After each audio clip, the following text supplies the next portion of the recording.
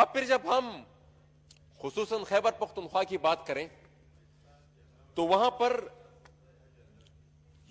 جو زیادہ ٹیسٹنگ ہوئی ہے جو پشاور ویلی پشاور مردان میں چونکہ پہلا کیس آیا تو زیادہ ہی وہاں پر، لیکن جتنے بھی یہ ریموٹ ایریاز ہیں کوہستان میں ابھی تک کوئی ٹیسٹ نہیں ہوا جو چند دن پہلے کے فگرز ہیں.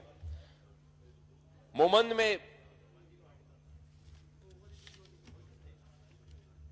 میں چند دن پہلے تک 15 ٹیسٹ ہوئے پر ملین پاپولیشن. ساؤتھ وزیرستان میں 32 ٹیسٹ ہوئے، نارتھ وزیرستان میں 42 ٹیسٹ پر ملین. اب یہ وہ علاقے ہیں اور جو سٹیٹسٹکس ہے وہ ہمیں یہ بتا رہے ہیں کہ 77% جو سپریڈنگ ہوئی ہے ان علاقوں میں وہ ڈومیسٹک سپریڈ کی وجہ سے ہوئی ہے. اب یہ یہاں پر اس چیز کا پہلا وہاں پر جوائنٹ فیملی سسٹمز بھی ہے اور مطلب انٹریکشنز بھی بہت زیادہ ہے، اویئرنس کمپینز بھی اس طریقے سے نہیں چلائی گئی، تو اس میں یہ چیز ہے وہ ولنریبلٹی پر اور بھی زیادہ ہے. اور ہم یہاں پر جب دیکھ رہے ہیں کہ وہاں پر ٹیسٹنگ کیپیسٹی اس جیسی نہیں ہے جتنی ہونی چاہیے تھی، تو یہ ایک تو یہ ریکمنڈیشن ہے ہماری کہ جتنے بھی ریموٹ ایریاز پورے ملک میں، یہ میں نے اپنے صوبے کے فگرز لیے، شاید تمام سارے صوبوں میں یہی مسئلہ ہو کہ جو کیپٹلز ہے یا جو اربن ایریاز ہیں وہاں پر شاید ٹیسٹنگ زیادہ ہو اور جتنے بھی آپ چلتے جائیں آگے وہاں پر ٹیسٹنگ کیپیسٹی اتنی نہیں ہو.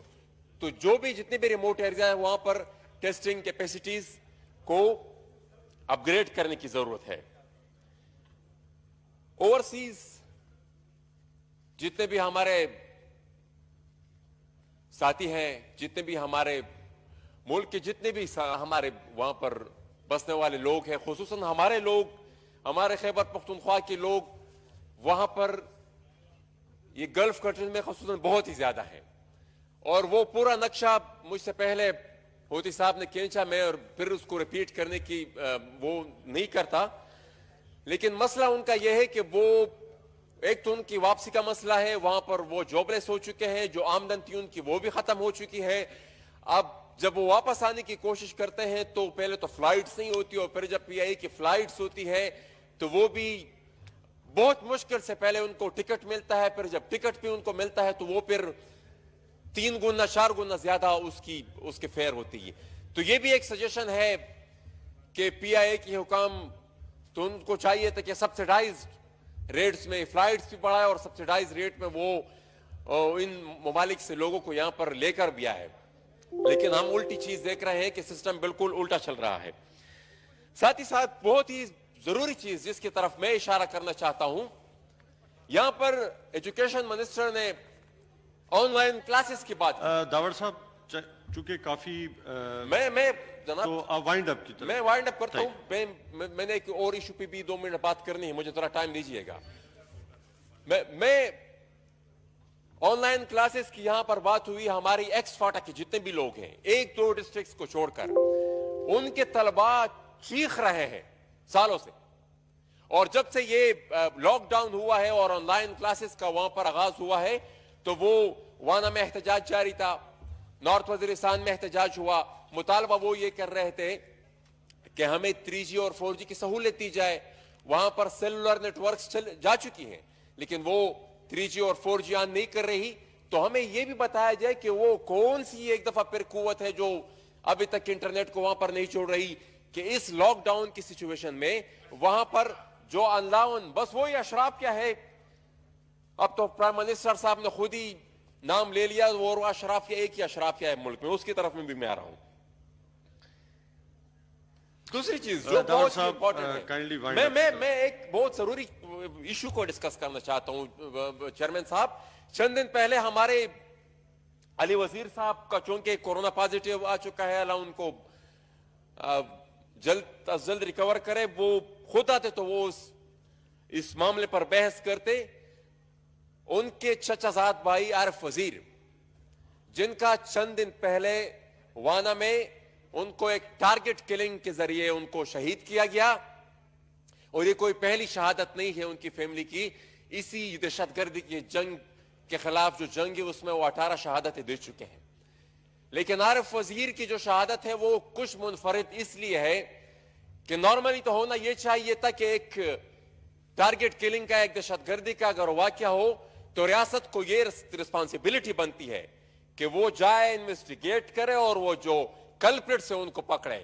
یہاں پر تو ہم الٹا دیکھ رہے ہیں کہ جتنے بھی پراکسی اکاؤنٹس ہیں وہ اس چیز کو سیلیبریٹ کر رہے تھے, یہاں تک کہ حکومت مکمل خاموش تھی. وفاقی اور صوبائی حکومت کی طرف سے اس قتل کی کوئی مذمت نہیں ہوئی, یہاں تک کہ گورنر پنجاب صاحب کی آفیشل ٹیم کے ویریفائیڈ اکاؤنٹ کی طرف سے ایسا مواد thank you very much. ایسا نہیں میں جناب اسپیکر یہ بہت ضروری بات ہے, میں وائنڈ اپ کرنا چاہتا ہوں. اس مقصد کے لیے اجلاس دیکھیے بلایا جی, گیا ہے. کورونا تو پہ اسی بھی بات کر رہا ہوں, کورونا لیکن پہ focus کورونا کی آڑ میں ہیومن رائٹس کی وائلیشن بھی نہیں ہونی چاہیے, ہیومن رائٹس کی وائلیشن بھی نہیں ہونی چاہیے. کورونا کی آڑ میں دہشت گرد وزیرستان سے لے کر باجوڑ تک پھر ابھر رہے ہیں, وہ پھر ری گروپنگ کر رہے ہیں.